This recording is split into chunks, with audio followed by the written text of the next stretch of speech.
Assalomu alaykum aziz yurtdoshlar. Bugun men pensiya olayotgan har bir inson, shuningdek ota-onasi, buvisi yoki bobasi pensiyada bo'lgan har bir oila uchun juda muhim mavzuni tushuntiraman. Gap pensiyaga qo'shib berilishi mumkin bo'lgan qo'shimcha to'lovlar haqida ketadi. Ko'pchilik pensionerlar o'zlariga tegishli bo'lgan ayrim qo'shimcha pullarni bilmaydi. Kimdir hujjat topshirmagan, kimdir menga baribir berishmaydi deb o'ylagan. Yana kimdir esa pensiya jamg'armasiga borishga uyalgan yoki vaqtida murojaat qilmagan. Natijada odamlar yillar davomida olish mumkin bo'lgan pulni olmay yurishi mumkin. Bu ma'lumot juda muhim. Chunki u faqat bugungi pensionerlarga emas, ertaga pensiyaga chiqadigan har birimizga ham tegishli. Videoni oxirigacha ko'ring, chunki men kimlar qo'shimcha to'lov olishi mumkinligini, qaysi hollarda rad javobi berilishi mumkinligini, qaysi hujjatlarni tayyorlash kerakligini va amalda qanday harakat qilish lozimligini oddiy tilda tushuntiraman. Kanalga hoziroq obuna bo'ling, videoga like bosing. Chunki bunday ma'lumotni qancha ko'p odam bilsa, shuncha ko'p pensioner o'z haqini talab qila oladi. Avvalo bir narsani aniq aytib olay. Pensiya faqat bitta oddiy raqamdan iborat emas. Ko'pchilik menga pensiya tayinlandi, demak shu bilan hammasi tugadi deb o'ylaydi. Aslida pensiya miqdori turli omillarga bog'liq bo'ladi.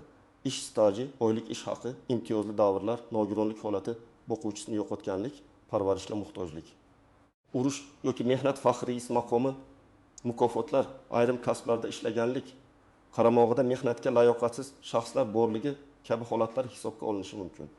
Oldinlari ko'p ishlar qog'oz hujjatlar orqali yuritilgan.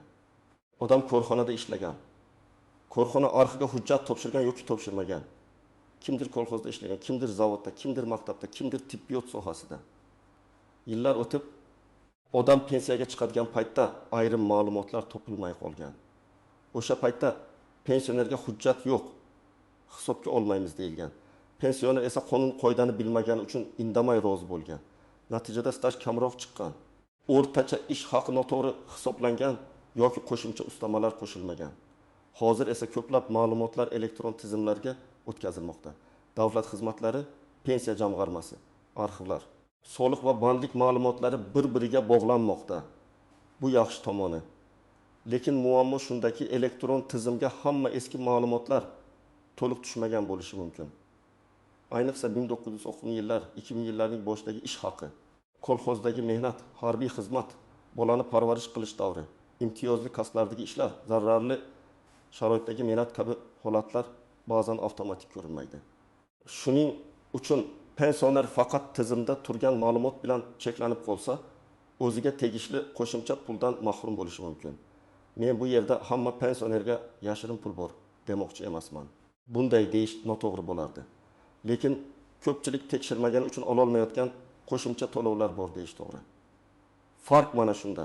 Davlat organi sizning barcha hayotiy holatingizni sizdan yaxshi bilishi shart emas. Sizning qaysi yillarda qayerda ishlaganingiz, qaysi hujjatingiz arxivda turgani, qaysi imtiyozga ega ekaningiz, qaysi ustama sizga tegishli bo'lishi mumkinligi ko'p hollarda sizning murojaatingiz va hujjatingiz bilan aniqlanadi. Birinchi navbatda pensiyasi juda kam chiqqan pensionerlar o'z pensiya ishini tekshirtirishi kerak. Masalan, odam 35 yil ishlagan, lekin pensiyasi atigi minimal darajaga yaqin bo'lsa, bu savol tug'diradi.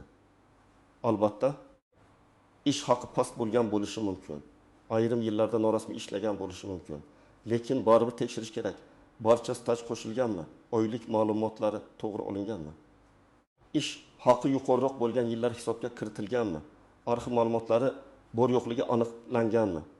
Masalan, bir ayol 32 yil maktabda ishlagan deylik. Uning 5 yili kichik xodim, keyin 27 yili o'qituvchi bo'lgan. Pensiyaga chiqishda faqat ayrim davrlar tasdiqlangan. Eski maktab nomi o'zgargani sababli 4 yil staj hisobga olinmagan. Natijada pensiya miqdori past chiqqan. Agar u arxivdan maktab nomi o'zgargani, o'sha yillarda ishlagani va ish haqi olgani haqida ma'lumotnoma olsa, pensiya qayta hisoblanishi mumkin. Bu har oyda masalan 100 ming yoki 200 ming so'm farq qilishi mumkin. Bir qarashda katta emasdek tuyuladi. Lekin yiliga 1 million 200 ming yoki 2 million 400 ming so'm bo'ladi. Pensioner uchun bu dori-darmon, kommunal to'lov yoki oziq-ovqatga juda katta yordam. Ikkinchi guruh bolalarni parvarish qilgan onalar. Ko'p ayollar bolalar tug'ilgandan keyin ishga chiqmagan, uyda bola tarbiyasi bilan shug'ullangan. Qonunchilikda ayrim davrlar pensiya stajiga qo'shilishi mumkin, lekin buning tartibi, chegarasi va hujjatlari bor. Ba'zi ayollar men ishlamaganman, demak staj yo'q deb o'ylaydi. Lekin hamma holatda ham shunday emas. Tug'ilganlik guvohnomalari, nikoh yoki familiya o'zgarishi hujjatlari, mehnat daftarchasi. Bu boshqa tasdiqlovchi ma'lumotlar orqali ayrim davrlarni tekshirtirish mumkin. Misol uchun, ayol 20 yil rasmiy ishlagan, 3 nafar farzand tarbiyalagan, har bir farzand tug'ilgach ma'lum muddat ish faoliyatidan chetda bo'lgan. Agar pensiya hisobida bolani parvarish qilish davri noto'g'ri yoki umuman ko'rilmagan bo'lsa, u murojaat qilishi kerak. Bu ham pensiya miqdoriga ta'sir qilishi mumkin.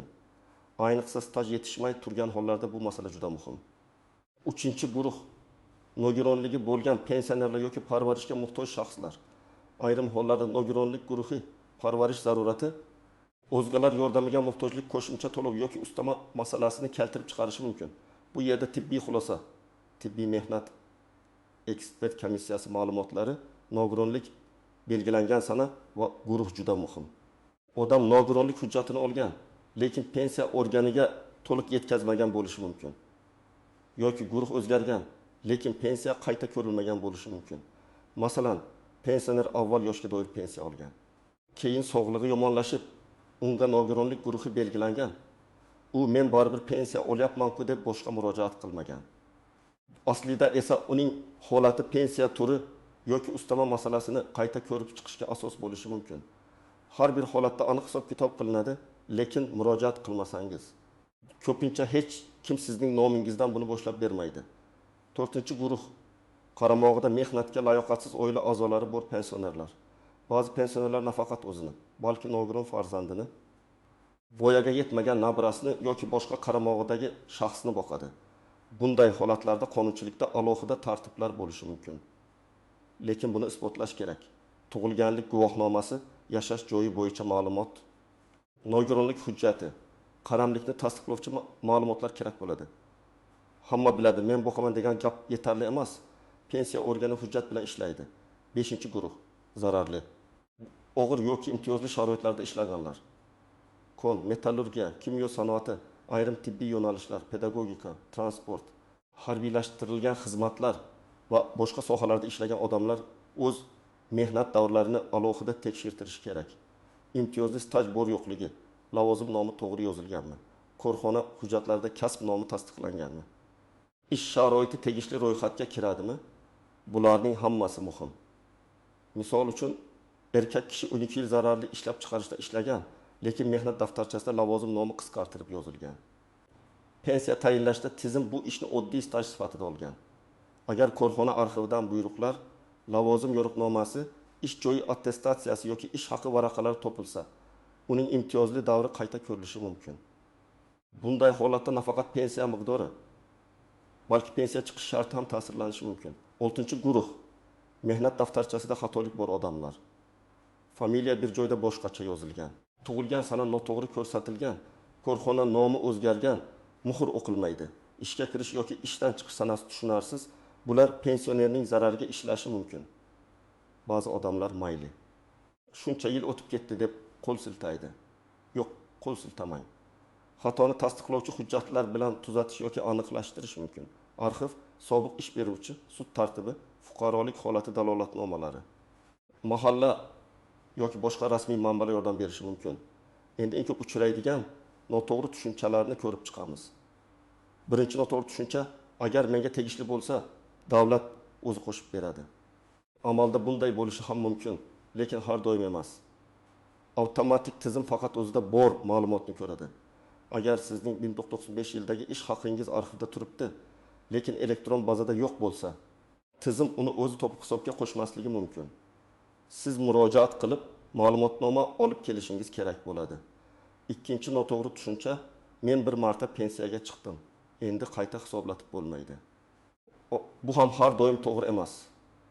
Agar yangi hujjat topilsa, ilgari hisobga olinmagan staj aniqlansa, ish haqi ma'lumoti keltirilsa yoki huquqiy holat o'zgarsa, pensiyani qayta hisoblash masalasi ko'rib chiqilishi mumkin. Lekin bu jarayon og'zaki gap bilan emas, yozma ariza va hujjat bilan bo'ladi. Uchinchi nozik jihat, qo'shimcha to'lov har doim ham o'tgan yillarning hammasi uchun to'lab berilmaydi. Ko'pchilik men 5 yil oldin olmagan ekanman. Endi 5 yillik pulni birdan berishadi deb o'ylaydi. Bu masalada qonunchilikdagi muddatlar, murojaat qilingan sana hujjat qachon taqdim etilgani, hatto kim tomonidan yuz bergani kabi omillar muhim. Shuning uchun bugun bilgan odam ertaga emas, imkon qadar tezroq murojaat qilish kerak. Chunki ko'p holatda ariza sanasi juda muhim rol o'ynaydi. 4-tuzoq faqat telefon orqali so'rab qo'yish. Telefon orqali maslahat olish mumkin, lekin bu rasmiy murojaat o'rni bosmaydi. Siz men qo'ng'iroq qilgandim, menga mumkin emas deyishdi desangiz, keyin buni isbotlash qiyin. Shuning uchun muhim masalada yozma ariza qoldiring. Davlat xizmatlari markazi orqali, pensiya jamg'armasi bo'limi orqali yoki mavjud elektron xizmatlar orqali murojaat qiling. Arizangiz ro'yxatdan o'tsin, raqami bo'lsin, javob yozma shaklda kelsin. 5-nozik jihat. Arxiv ma'lumotnomalaridagi raqamlar. Ba'zan arxiv ish haqini eski pul birligida, eski shaklda, ayrim oylar bo'yicha beradi. Pensiya organi buni belgilangan tartibda qayta hisoblaydi. Lekin arxiv ma'lumotnomasida oylar yetishmay qolsa, ism, familiya noto'g'ri yozilsa, lavozim ko'rsatilmasa, bu yana muammo tug'diradi. Shuning uchun ma'lumotnomani olganda darhol tekshiring.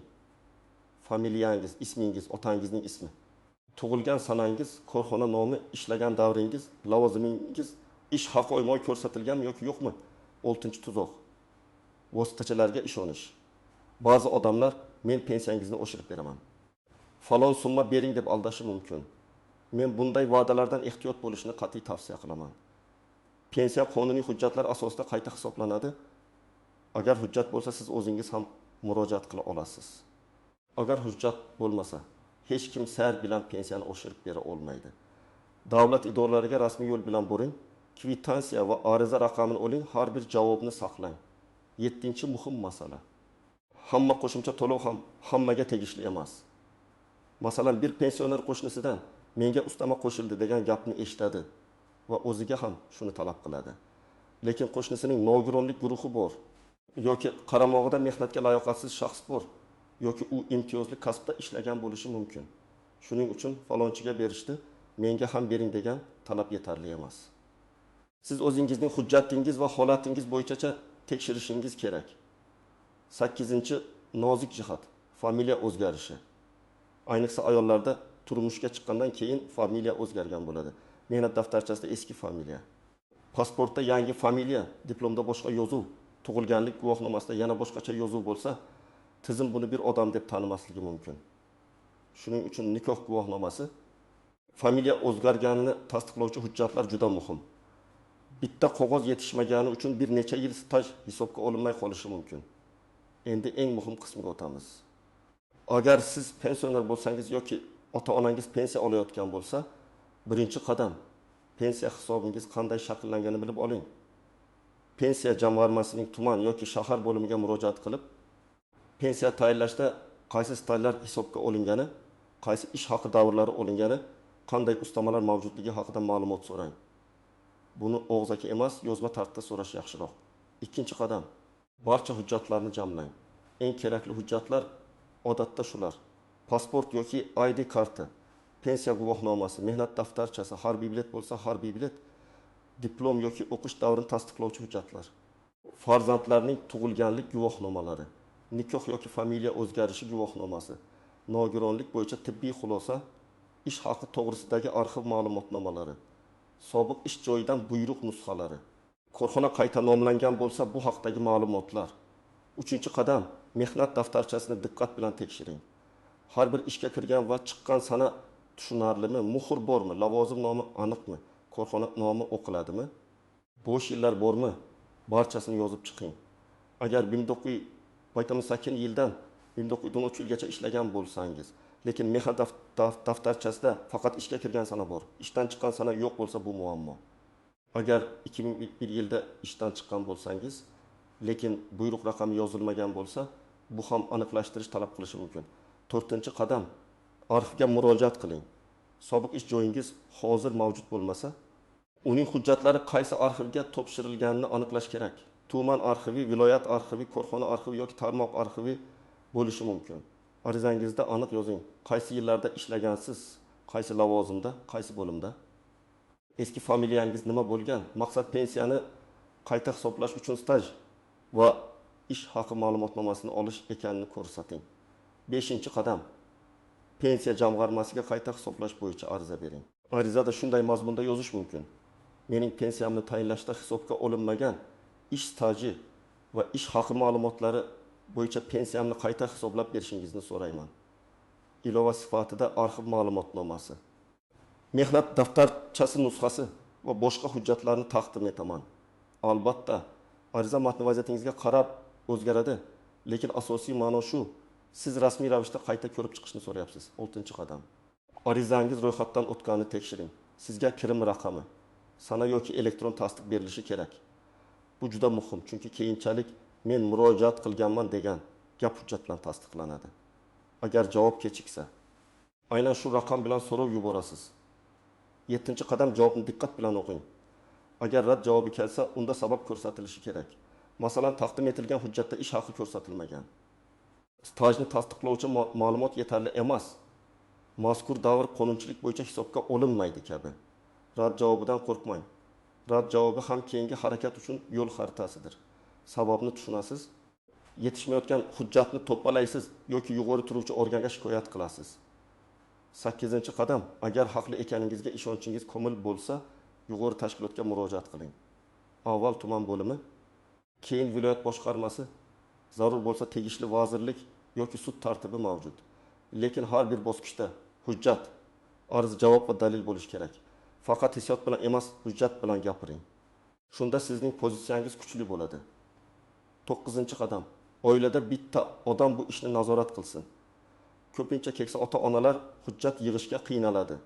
Navbatda turishga charchaydi, ariza yozishni bilmaydi. Farzandlar yoki nabiralar yordam berishi kerak. Ota-onangizdan mehnat yo'lini so'rab yozib oling. Qaysi yili qayerda ishlagan, korxona nomi qanday bo'lgan, rahbar kim edi, lavozimi nima edi, qachon boshqa joyga o'tgan. Ba'zan keksa insonning xotirasidagi bitta ma'lumot arxiv hujjatini topishga yordam beradi. 10-qadam. Har yil kamida bir marta pensiya va imtiyozlar bo'yicha yangiliklarni tekshirib boring. Qonunchilik o'zgarishi mumkin. Minimal miqdorlar oshishi mumkin. Ayrim toifalar uchun qo'shimcha to'lovlar joriy qilinishi yoki tartiblar yangilanishi mumkin. Siz xabardor bo'lsangiz, o'z haqingizni vaqtida talab qilasiz. Xabarsiz odam esa ko'pincha menga hech narsa tegmaydi deb yuraveradi. Yana bir amaliy misol keltiraman. Bir pensioner erkak 40 yil ishlagan, shundan tasili boshqa viloyatdagi korxonada o'tgan. Pensiya tayinlanganda o'sha 8 yilning faqat 3 yili hisobga olingan. Chunki qolgan davr bo'yicha arxiv ma'lumoti topilmagan. U farzandi bilan birga eski korxona qaysi tashkilotga qo'shilganini aniqlaydi. Viloyat arxiviga so'rov beradi. Ishga qabul qilish, ishdan bo'shatish buyruqlari topiladi. Shundan keyin pensiya qayta hisoblanadi. Farq oyga 1000 so'm chiqdi deylik. Bu oyga o'zdek tuyulishi mumkin. Lekin 2 oyda 2 million 130 ming so'm. Agar odam buni 5 yil oldin qilganda qancha foyda bo'lardi? Mana nima uchun vaqtni boy bermaslik kerak. Yana bir holat, ayol pensionerning 3 nafar farzandi bor. Lekin pensiya tayinlanganda faqat ish staji bo'yicha hisoblangan. Bolalar bilan bog'liq davrlar umuman tekshirilmagan. U tug'ilganlik guvohnomalarini, nikoh guvohnomasini, mehnat daftarchasini olib boradi. Mutaxassislar hisob kitobni qayta ko'radi. Har doim pensiya oshadi deb kafolat bermayman, lekin tekshirilmasa, buni hech qachon bilmaysiz. Ba'zan bir hujjat butun hisob kitobni o'zgartiradi. Yana bir misol. Nogironligi bo'lgan pensionerning guruhi o'zgargan, lekin u pensiya organiga bu haqda xabar bermagan. U faqat tibbiy hujjatni olgan va uyida saqlagan. Oradan 1 yil o'tgan, keyin farzandi buni bilib hujjatlarni olib boradi. Shunda ma'lum bo'ladiki, ayrim to'lovlar yoki qayta ko'rib chiqish imkoniyati bor. Demak, har qanday huquqiy yoki tibbiy holat o'zgarsa, uni tegishli idoraga yetkazish kerak. Hujjat uyda tursa, tizim uni ko'rmasligi mumkin. Men yana shuni ta'kidlayman. Pensioner o'z haqini so'rashi uyat emas. Ba'zi keksalarimiz borib ovora qilmay, bolam, davlatning ishi ko'p, mening pulim shuncha ekan deb jim yuradi. Yo'q, siz butun umr ishlagansiz. Soliq to'lagansiz, jamiyatga foyda keltirgansiz. Pensiya bu sadaqa emas, bu sizning qonuniy huquqingiz. Agar qonun sizga qo'shimcha to'lov, ustama yoki qayta hisoblash imkonini bersa, siz uni talab qilishga to'liq haqlisiz. Lekin talab qilish madaniyatli, hujjatli va aniq bo'lishi kerak. Menga ko'proq bering emas. Mana bu davrim hisobga olinmagan.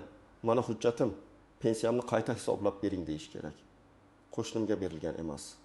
Mening qaramog'imda mana bu shaxs bor. Mana tasdiqlovchi hujjat deyish kerak. Men eshitdim emas, qonunchilikka muvofiq holatimni ko'rib chiqishingizni so'rayman deyish kerak. Bugungi mavzuning asosiy mazmuni shuki. Pensiyaga qo'shimcha to'lov yoki pensiyani oshirish imkoniyati ko'p hollarda hujjat, staj, ish haqi, imtiyozli holat, nogironlik, qaramog'idagi shaxslar yoki ilgari hisobga olinmagan ma'lumotlarga bog'liq. Hech kim sizga albatta pul bor deb kafolat bermasligi kerak. Lekin har bir pensioner o'z pensiya ishini tekshirtirishga haqli va buni qilish juda muhim. Agar sizda eski mehnat daftarchasi arxiv ma'lumotlari, bolalar tug'ilganlik guvohnomalari, nogironlik hujjatlari yoki imtiyozli ish davrlari bo'lsa, ularni yig'ing va pensiya jamg'armasiga yozma murojaat qiling. Javobni saqlang, rad etilsa sababini o'rganing. Kerak bo'lsa qayta murojaat qiling. Eng asosiysi, vaqtni o'tkazib yubormang. Chunki ariza sanasi va hujjat topshirilgan vaqt juda muhim bo'lishi mumkin. Sizdan iltimos izohlarda yozing. Sizning yoki yaqinlaringizning pensiyasi qayta hisoblanganmi? Qo'shimcha to'lov olganmisiz yoki hujjat topishda qiyinchilik bo'lganmi? Sizning tajribangiz boshqa pensionerlarga yordam berishi mumkin. Videoga like bosing, kanalga obuna bo'ling va bu ma'lumotni ota-onangiz, qarindoshlaringiz, qo'shnilaringiz bilan albatta ulashing. Chunki ba'zan bitta video, bitta maslahat va bitta ariza keksa insonning har oy oladigan daromadini yaxshilashi mumkin.